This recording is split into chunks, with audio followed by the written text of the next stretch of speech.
네, 안녕하세요. 오늘 저희가 좀 파볼 얘기는 마이크로소프트의 엑스박스 가격 인상 소식입니다. 아스 테크니카랑 버라이어티 기사를 봤는데 왜 하드웨어랑 일부 신작 게임 가격이 오르는지 그 핵심만 좀 짚어보려고 해요. 네, 안녕하세요. 이게 사실 게이머들한테는 꽤 큰 뉴스잖아요. 그렇죠. 그래서 여러분이 이 변화를 딱 이해하시는 데 필요한 가장 중요한 정보들만 모아봤습니다. 좋습니다. 어디서부터 볼까요? 우선 구체적인 가격 변동부터 봐야겠죠. 미국 기준으로 보면 엑스박스 시리즈 X 디스크 버전이잖아요. 네, 가장 대표적인 모델이죠. 그게 원래 499.99달러였는데 599.99달러로 100달러가 오르는 거예요. 와, 100달러면 체감이 확 되겠는데요? 거의 600달러네요. 네, 디지털 버전도 마찬가지로 100달러 오르고요. 그리고 보급형인 시리즈 S, 이것도 모델별로 한 80달러 정도씩 오르더라고요.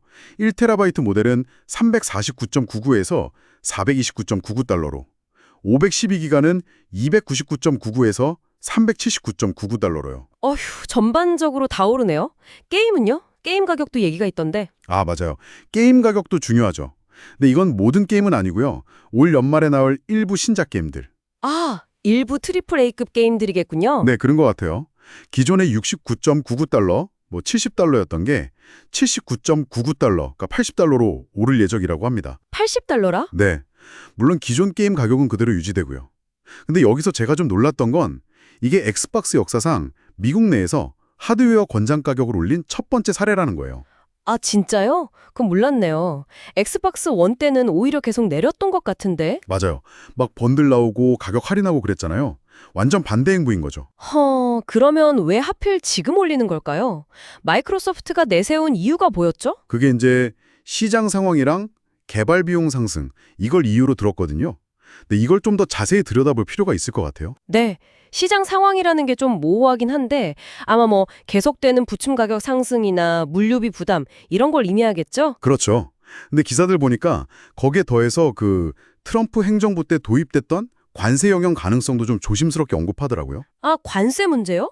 그게 아직도 영향을 줄 수 있다고요? 그런 분석이 있는 거죠.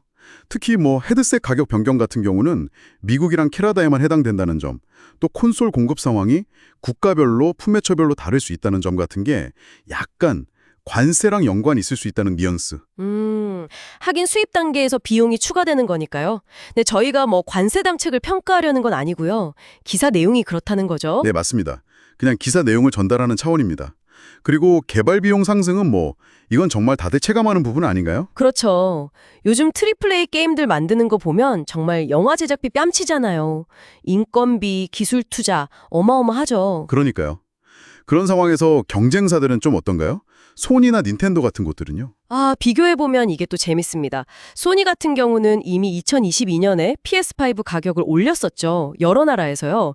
근데 미국은 그때 뺐었어요. 아, 맞다. 그랬었죠. 네, 그래서 이번 인상으로 엑스박스 시리즈 X가 600달러 가까이 되면서 지금 미국에서 아스트로봇 번들로 한 450달러 정도에 팔리는 PS5 슬림보다 확실히 비싸지게 된 거죠. 꽤 차이가 나네요. 닌텐도는요? 닌텐도도 주목할 만한 움직임이 있어요. 곧 나올 스위치2? 그 차세대기 게임 가격인데요.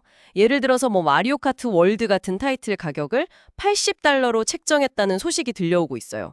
아, 닌텐도까지 80달러? 네, 그래서 어쩌면 이 80달러가 앞으로 대작 게임의 새로운 표준 가격이 될 수도 있겠다, 뭐 이런 전망도 나오는 거죠. 이야, 80달러 시대가 진짜 오는 건가요?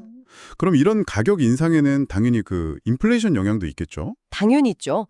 알스테크니카 기사 분석이 재밌는데 2020년 11월에 시리즈 X가 처음 나왔을 때 499.99달러였잖아요. 네, 500달러였죠. 그 돈의 지금 가치, 그러니까 2025년 3월 기준으로 환산하면 대략 615달러 정도 된다고 해요. 아, 그래요? 그러면 이번에 올린 599.99달러가 그렇죠. 인플레이션을 다 반영한 당시 출시 가격보다는 아직 약간 낮은 셈인 거죠. 그건 좀 의외인데요? 그럼에도 불구하고 올린 거지만 완전히 다 반영은 못한 거군요. 네. 어쩌면 비용 압박은 엄청난데 그래도 경쟁사나 시장 점유율 같은 걸 의식해서 약간은 조절한 가격일 수도 있겠다. 뭐 그런 생각도 들고요. 그리고 아까 말한 80달러 게임 가격도 지난 수십 년간 게임 가격 변화 추이랑 인플레이션 생각하면 아주 동떨어진 건 아니라는 분석도 있더라고요. 하긴 물가가 다 오르니까. 근데 이 발표 시점이 또 좀 묘해요.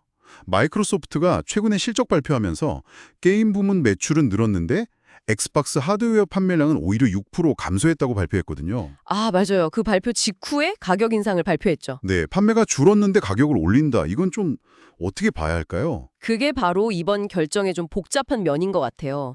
그러니까 하드웨어 판매가 좀 주춤하더라도 그보다 더 큰 압박 요인들? 예를 들어 게임 개발비나 운영비, 물가 상승, 뭐 잠재적인 관세 부담 이런 것들이 워낙 크니까 비용 압박이 더 컸다. 네, 그래서 가격 인상이 불가피했을 수도 있다는 거죠. 아니면 어쩌면 이제 하드웨어 판매량 자체보다는 게임 패스 같은 구독 서비스나 소프트웨어 판매 쪽 수익에 더 집중하려는 뭐 그런 전략적인 판단의 일부일 수도 있고요. 아, 그럴 수도 있겠네요. 수익성 개선을 위한 결정이다. 그렇죠. 결국은 수익성을 어떻게든 개선해야 하니까 좀 어려운 결정을 내린 걸로 보입니다. 그렇군요. 여러 가지 요인이 복합적으로 작용한 결과다. 자, 그럼 이 모든 변화가 결국 게임을 즐기는 저희 또 여러분들께는 구체적으로 어떤 의미일까요? 네, 뭐 가장 직접적인 건 역시 비용 부담이 커진다는 거겠죠. 콘솔을 새로 사거나 아니면 기대했던 신작 게임을 살 때 예전보다 더 많은 돈을 내야 한다는 뜻이니까요. 맞아요. 당장 지갑이 얇아지는 소리가. 네, 기사들이 보여주는 것처럼 개발비 상승이나 시장 상황, 관세 가능성, 인플레이션 같은 이런 큰 흐름들이 결국 우리 게이머들한테 직접적인 영향을 미치고 있는 거죠. 하드웨어 판매가 좀 줄어드는 상황에서도 가격을 올려야 하는 만큼 그 압박이 크다는 거네요. 그렇죠. 상황이 꽤 복잡한 겁니다. 그래서 여기서 자연스럽게 이런 질문이 좀 떠오르더라고요. 네, 그래서 저희가 여러분께 마지막으로 던져드리고 싶은 질문이기도 합니다. 마이크로소프트뿐만 아니라 지금 닌텐도 얘기도 나왔고 전반적으로 게임 관련 비용이 점점 오르는 추세잖아요. 네, 그런 흐름이죠. 이런 상황 속에서 앞으로 여러분의 게임 이용 습관이나 뭐 구매 결정 같은 것들이 어떻게 달라질 것 같으신가요? 한 번쯤 진지하게 고민해 볼 만한 지점인 것 같습니다.